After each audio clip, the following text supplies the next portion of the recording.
जय Jagannath welcome to Rasagola express. Bangalore रही जदि आपण ओडिया खाद्य को मिस करछन ताहले एही जगहटी आपनक पई आगे हां मु आसी रसगोला एक्सप्रेस जोठी कि मिलुची हम ओडिसा रा ऑथेंटिक घरोई स्वाद एठारे मिलुची ऑथेंटिक दही बरा चाट स्पेशल बिरी बरा कट्टापुरा सिंगड़ा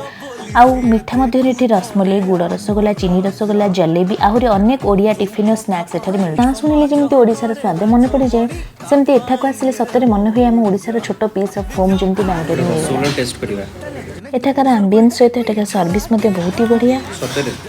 ना जेमति टेस्ट भी सेमति रसगोला एक्सप्रेस तेणु बेंगलोर रे थिबा मोर सब ओडिया भाई भूणी माने घरर स्वाद पई थरे रसगोला एक्सप्रेस निश्चय विजिट करंतु कारण एठारे केवल खाद्य नुहे एठारे हम ओडिसा रा स्वाद और माटीर महक मध्य एठी मिलुची आ जदि आपण बरहमपुर रही थांती ताहाले एठारे मिलुची बरहमपुर स्पेशल पांपड़ मिक्सचर आंबुल एमिति अनेक ओडिया पारंपरिक खाद्य एठारे मिलुची ओडिया लोकंकर स्पेशलिटी छन्ना बड़ टे भलो होइतबो आ बराटा हो जे टिपिकल ओडिया स्टाइल बराटा मिलुथबो जोरे कि आमे प्रोवाइड करू हम बनाउछु गोडरे बनाउछु सेरे भी अछि भाईंकर एटी भेराइटी मिठा बने आ मु भी एटी टेस्ट करली